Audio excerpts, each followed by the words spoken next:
Well, goals. There are at least 4 goals that candidates have, and probably most of us have some combination. I want more of us to have the goal of winning. You don't actually have, you say you do, but you don't have the goal of winning unless you do the things that Matt has said.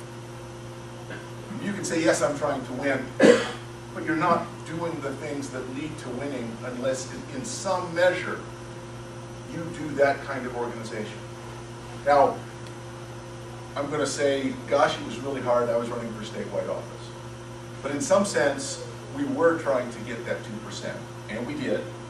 But a lot of people also were participating in the campaign that I was working on for governor that were trying to help us win. We got in touch with a lot of candidates. But for smaller offices, think about winning. Contemplate winning.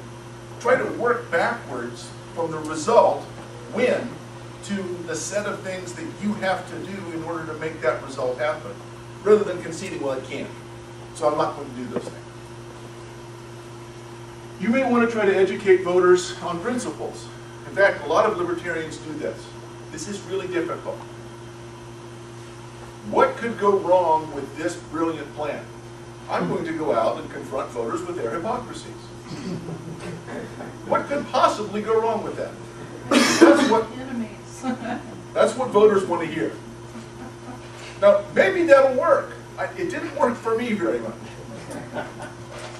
Now, you may also want to try to educate, I guess it's okay, educate about issues. So that is, specifically, here are the problems with this policy that the state has. And I've researched it. Now, I have a PhD in economics, and so when I said I had researched it, and I had, it was easier for me to make that case. But you can also do the kind of research that a couple of questions into an interview or with a voter, you'll be talking about an issue and they'll say, wow, that person really knows something about that. So when you put aside ideology, it doesn't mean that you're not fighting for the sort of thing that I talked about in the first couple of slides. But if you're going to try to be effective, if you're going to start to educate voters, one of the things we're going to educate them about is that libertarians have stands on issues that are not very different from their own. And that they might very well contemplate voting for a libertarian, not as a protest, but because we're the only party that actually has stands on the issues that they agree with. But in order to do that, you've got to be in a conversation where you don't start off by saying, you're a hypocrite, you're a liar, you're a statist, calling them names. Or we can be what Giovanni Sartori called blackmail candidates, blackmail parties. And I got to do this a little bit because I was included in 4 televised debates. And in those debates, I often got to say at the end, you know, I'm the only candidate up here who stands for individual rights, who stands for fiscal austerity and actual conservatism with the use of the purse. We can embarrass them.